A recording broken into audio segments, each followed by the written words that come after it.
Welcome back to another episode of Drink Tales. And today is the day before Halloween. Now, our episodes usually come out on Saturday, and it just so happens that this Saturday falls the day before Halloween. Yeah, and I believe that's called something. I don't remember what it is. Yeah, but there's that, then there's is Halloween. It All Hallows Eve, or is Halloween All Hallows Eve? No, it's something different. I can't remember it. Mm-hmm. But it's that, and then there's Halloween, and then the November 1st is Day of the Dead. Yeah. So, we're going to be making a drink that you can drink that whole weekend, I guess. You can drink all 3 of those days. This is another one of our Halloween drinks. Probably the last one for the year. And in November, I guess we're eating turkey or whatever. We'll see what happens. But we also got it. We didn't have enough time to go buy costumes at the costume store for Halloween. With getting ready for Vegas, that was a bit of a challenge. So we thought we'd set the mood and atmosphere with some bloody red lighting, and maybe we'll throw some mist in with editing. We'll see what happens. Maybe a battle flyby. Don't make promises that I won't keep. So what are we doing today? How are we starting off this drink? Well, we are using the Blackmaker, and you guys, outside of the fact that I know this stuff was made in Maine, in a distillery in Maine, and that for some reason, like, it's distributed in Kentucky or whatever, like that, this stuff is intrinsically linked to Kentucky for some reason. Outside of those 2 things, I found barely anything on this. It doesn't have a website. Doesn't have a website, doesn't have an Instagram. You guys must not want this to... Either that or we came upon a legit spooky liqueur. I mean, there are people out there making drinks with them, but they're so basic and uninspired. It's like, mix this with bourbon, and that's it. Mix this with vodka, and that's it. Yeah. Like, it's 2 ingredient drinks. I want to at least bump it up to 4 ingredients. So, what we're going to do is, you guys saw me drop some peculiar, whatever that word is. Peculiar. Mysterious things in this tin over here. I'm gonna solve the mystery. That was ginger. We're gonna start off with a knob of ginger, and I'm gonna muddle it. So did you chop that ginger up? Yeah, I chopped it up so that it can, get going with its ingredients and stuff. And we're gonna add the Blackmaker right off the bat. Okay. So that I can muddle this ginger. Okay. And so when I was trying to think of an inspiration for this drink and do measurements and stuff like that, I was conflicted. And then when I did some taste testing, I was really conflicted. I was gonna do 3/4 of an ounce of this, but I think I'm just gonna bump it up to a full ounce. Okay. Blackmaker is the star of this cocktail, but at the same time, I don't want it to be over or underpowered. Right. So I think an ounce will do. And now I'm gonna muddle the gin that's in here with the Blackmaker. Ginger, yeah. You said gin. Yeah. I don't know how you muddle a liquid, but really, really hard. Or you freeze it and then muddle it. Yeah. You want it semi-frozen, though. You don't want it frozen solid. Yeah. You want it almost slush-like. Look at that sciencing around.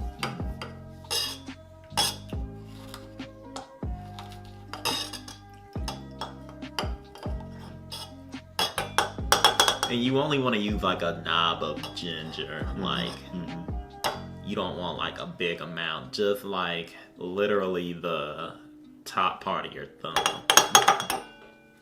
Now, I know you're saying you want the Blackmaker to be the star of the show. Mm-hmm. I'm noticing you're using ginger. Ginger is a potent spice, so to speak. It's a potent root. Yeah. Is that to match Blackmaker so that you can taste full flavors, as it were? Because I'm gonna be. Well, I might as well pull out the next couple of ingredients, which will be Chairman's Reserve rum, and I know people are taken aback because they're like, hold up. If you know anything about Chairman's Reserve, like this rum, in my opinion, and we've had it on the show before, as can be, attested to the fact that it's almost gone. Right. So that also lets you know that Chairman's Reserve is a pretty good rum.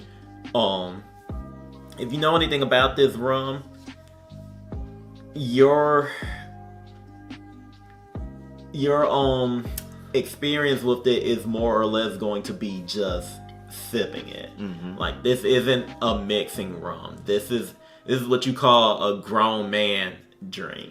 Like, you put it in a glass. It'll put some hair on your chest. Yeah, you put it in a glass over ice or neat, and you drink it, and that's it. You're not really looking to sip this, and that's because of the flavor profile that it has, particularly that of a cigar.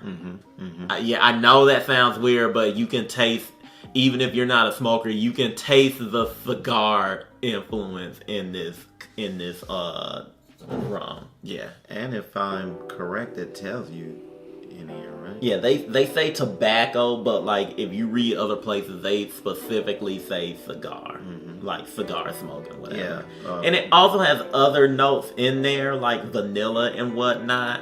But the cigar taste, the tobacco taste that smokers throat taste, as it were, that's the forward flavor that you're tasting. I wanted that aspect in the drink because I'm kind of going with the specific theme that I'm basing the name of this drink off of. I don't want to reveal the name yet, because if this sucks on a toast in a dumpster rolling down the street, then we can forget this ever happened. But it's also Halloween, so you gotta excuse. It'll be spooky. Yeah. So you know what we'll do? We'll probably make this like the Blair Witch Project or something, and then just cut the black. Cut the black. If it goes wrong, we'll just cut the black, and this episode never happened. An ounce and a half.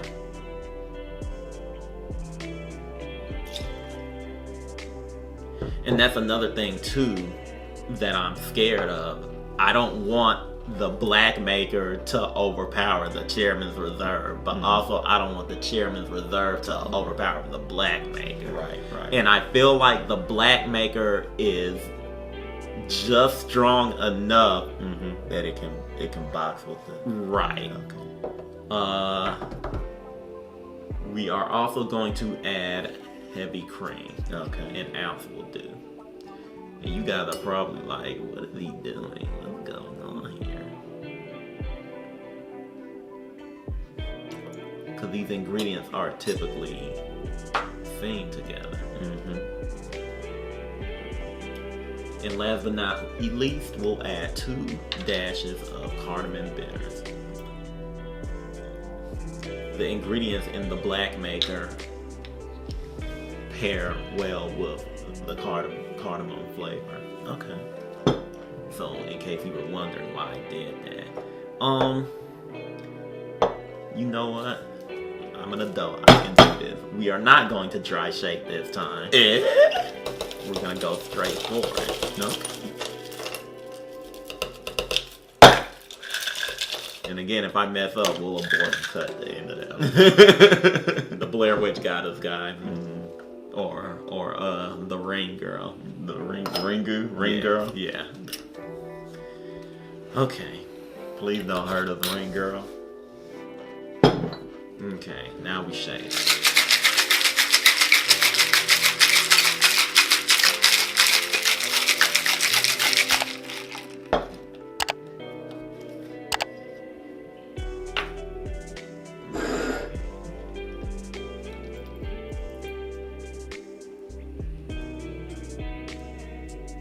guys can't really see this because of the red.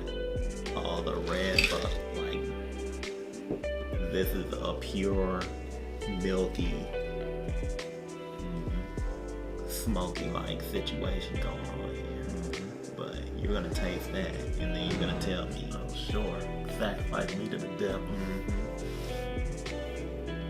Alright guys, let's see what we got.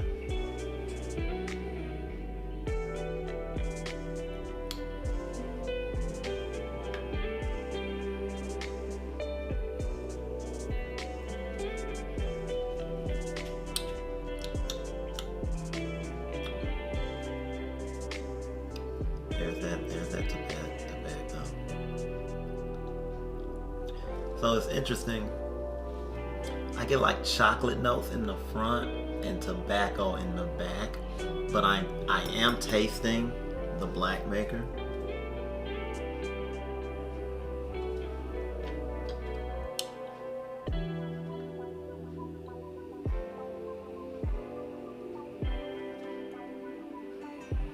How does the drink feel? How does it feel? In the mouth, how does it feel? Pretty smooth.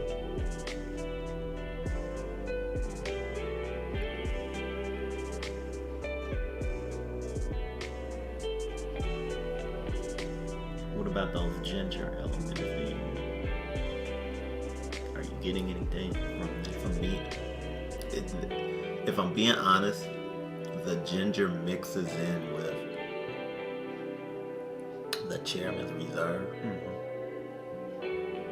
I feel the ginger on the back end.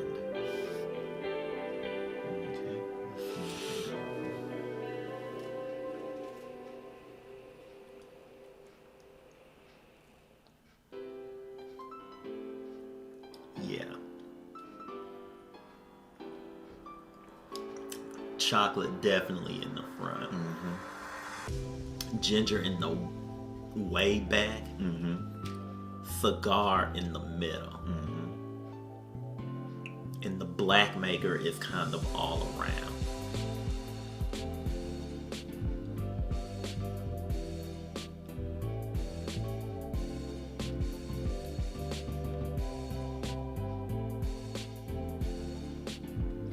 That's interesting, honestly.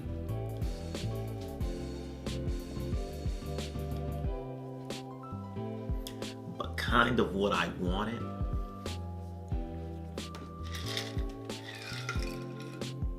So I'm 85% satisfied with the result. I think if I would change anything with what you did, you should have dry shook it first. That's my opinion. I think it could have benefited from a dry shake. Not dry shaking it didn't hurt it, but I think it could have benefited from a dry shake. Just an extra few minutes going around.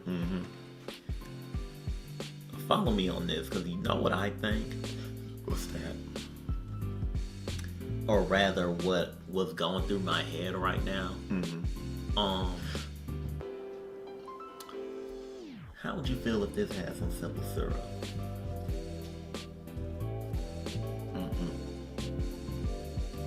Sweetness comes from here, and if it's not that sweet, that's fine.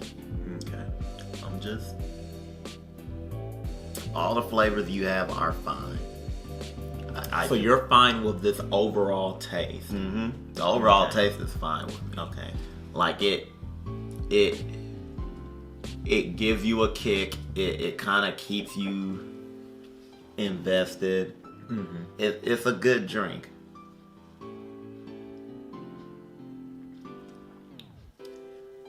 Okay, so I'm gonna throw out the name and add an addendum to this drink. And the reason I want to throw out the name now is because of the idea I have for a garnish for this drink. Wait. Can I throw out like several other names first? Go ahead. Okay. I was thinking Mummy's Alive. No.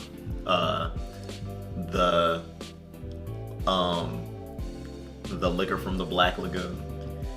So if I was using Kraken rum, that would have been a thing. But I wanted to not use Kraken rum this time. So no. All right.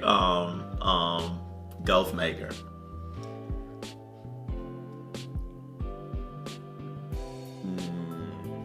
Hold on to that for another time. Okay.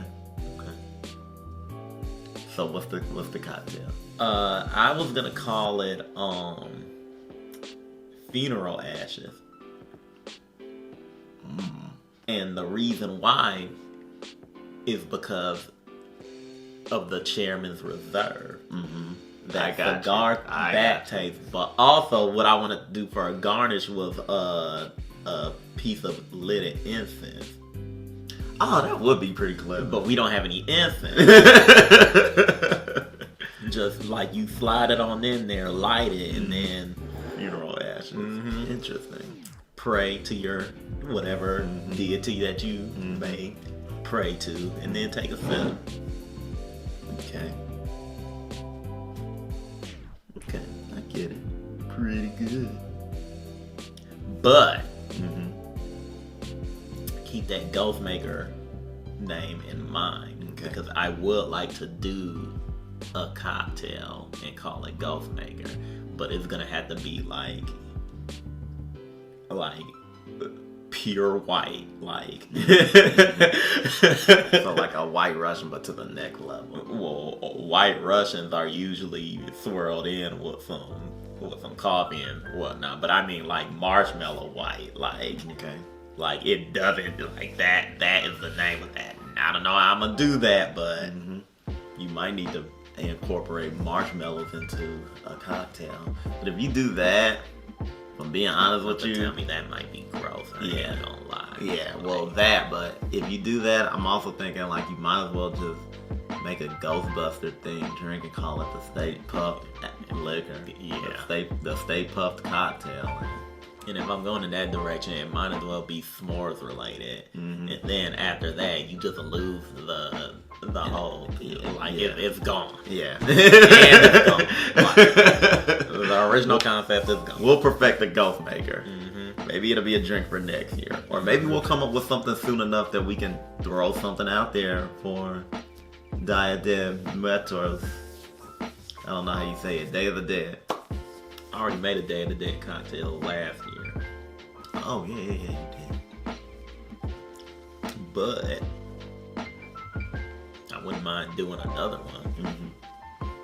But I think I made the definitive Day of the Dead cocktail. Gonna have to make some of those on Monday. Yeah, Monday. So that we can drink those on that day. And we'll blog about it on the Instagrams. I like the name. I like what you got. Funeral Ashes. That's so clever. That's so clever. But with that said, that'll do it for this episode of Drink Tales. Be sure to like and subscribe. Hit that bell so that you're notified of all content coming to the channel. Also check us out on Instagram. Check us out on Twitter. Check us out on Facebook. Liquor, beer, wine, food, all the good stuff that you put in your mouth and satisfy yourself. If you know anything that you think would do that same thing to us, let us know about it. Hit us up in our DM. You know, we would like to taste the things that go in our mouth and taste good and, you know, fill our bellies and satiate us. And maybe get us a little bit drunk. I'm going to say phrasing, and then I'm going to continue on to my part.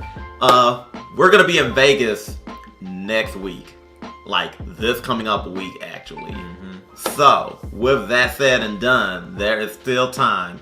Vegas viewers, if you, or people that have just gone to Vegas, if you know any places we need to hit up, food and drink wise, let us know.